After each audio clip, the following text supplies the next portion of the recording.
নমো নমঃ শ্ৰীমদ ভগবত গীতামৃত। আজি শ্ৰীমদ ভগবত গীতাৰ সাংখ্যযোগ নামৰ দ্বিতীয় অধ্যায়ৰ ৩৮ সংখ্যক শ্লোক। শ্লোকভাগী হৈছে এনেধৰণৰ: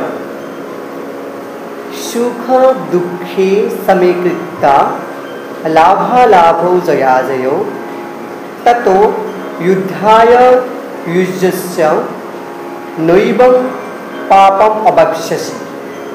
উক্ত বিশিষ্ট শ্লোকভাগীৰ বক্তা হৈছে ভগৱান শ্ৰীকৃষ্ণ। শ্লোকভাগীৰ অসমীয়া ভাৱাৰ্থ হৈছে এনেধৰণৰ: সেই সুখ দুখ আৰু লাভ ক্ষতি জয় পৰাজয় সমান বুলি ধৰি লৈ যুদ্ধ কৰাতেই নিজক নিয়োগ কৰা। এনে কৰিলে তোমাৰ পাপ নহ'ব। এই বিশিষ্ট শ্লোকভাগীৰ বক্তা হৈছে ভগৱান শ্ৰীকৃষ্ণ। ভগৱান শ্ৰীকৃষ্ণই সখা অৰ্জুনৰ আগত এই বিশিষ্ট শ্লোকভাগীৰ অৱতাৰণা কৰিছে। শ্লোকভাগীৰ প্ৰসংগক্ৰমে ভাষ্যত উল্লেখ কৰিছে এইখিনি কথা। ভগৱান কৃষ্ণই এইবাৰ পোনপটীয়াকৈ কৈ দিছে যে হে অৰ্জুন, কেৱল যুদ্ধ কৰাৰ বাবেহে তুমি যুদ্ধ কৰিব লাগে। এয়া তোমাৰ নিত্য কৰ্তব্য, যিহেতু তুমি ক্ষত্ৰিয় পুৰুষ। কাৰণ তেওঁ যুদ্ধখন হোৱাটো বিচাৰিছে।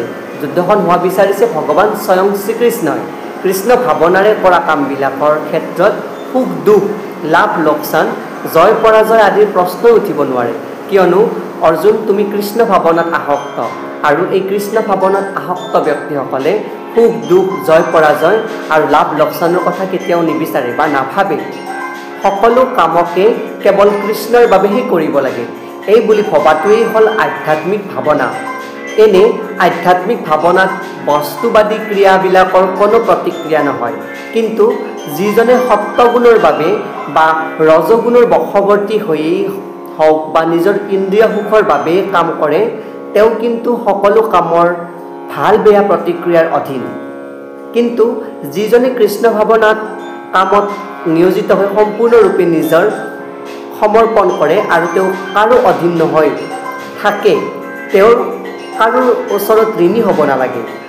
এনেই সাধাৰণভাৱে কৰা কামবিলাকৰ লগত কৃষ্ণ ভাৱনাৰে কৰা কামবিলাকৰ পাৰ্থক্য এইখিনিয়েই। অৰ্থাৎ ভাষ্যৰ পৰৱৰ্তী ক্ৰমে কোৱা অনুসৰি এই বিশিষ্ট কথাখিনি যে কৃষ্ণ ভাৱনাৰ অন্তৰ্গত বা কৃষ্ণ ভাৱনাৰ বশীভূত হৈ যিয়ে কৰ্ম কৰে, তেওঁৰ এই সুখ দুখ লাভ অলাভৰ বিষয়ে তেওঁ চিন্তা নকৰে। আৰু যিয়ে কৃষ্ণ ভাৱনাত ব্ৰতীত নহয়, সেই অন্য কৰ্মৰ বশীভূতি হয়, তেওঁলোকে অন্য কৰ্ম কৰে বা নিজৰ কৰ্মত ব্ৰতীত হয়, তেওঁলোকে লাভ অলাভ সুখ দুখ জয় পৰাজয়ৰ চিন্তা কৰে। সেই কোৱা প্ৰসংগতে বিশিষ্ট শ্লোকভাগীৰ উক্ত ভাষ্যখিনি উল্লেখ কৰিছে। এই প্ৰসংগত এফাকি বিশিষ্ট শ্লোকৰ অৱতাৰণা কৰিছে। শ্লোকভাগী হৈছে শ্ৰীমদ ভগৱতৰ একাদশ স্কন্ধৰ ৫ম অধ্যায়ৰ ৪১ সংখ্যক শ্লোক। শ্লোকভাগী হৈছে এনেধৰণৰ: দেৱৰ্ষি ভূতাপ্ত নৃণাং পিতॄণাং ন কিন্নৰো নায়ম ঋণী স ৰাজন। অথবা ন কিন্নৰো ন অয়ম ঋণী স ৰাজন সৰ্বাত্মনা যঃ শৰণং শৰণ্যং গতো মুকুন্দং পৰিহৃত্য কৰ্তব্যম। শ্লোকভাগীৰ অসমীয়া ভাৱাৰ্থ এনেধৰণৰ: হে ৰাজন, আন সকলো কাম বাদ দি যিজনে সম্পূৰ্ণৰূপে নিজকে কৃষ্ণৰ অৰ্থাৎ মুকুন্দৰ ওচৰত সমৰ্পিত কৰে, তেওঁ কাৰো ওচৰত ঋণী হৈ নাথাকে। আৰু দেৱতা ঋষি প্ৰাণীসমূহ আপোন আপোন মানুহবোৰ আৰু মনুষ্যসকল আৰু পিতৃসকলকে ধৰি কাৰো অধীন হৈ নাথাকে।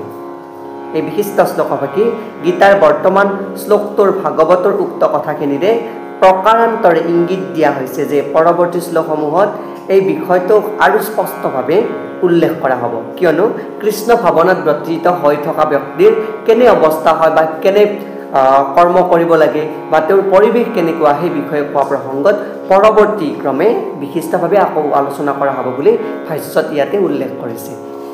ধন্যবাদ।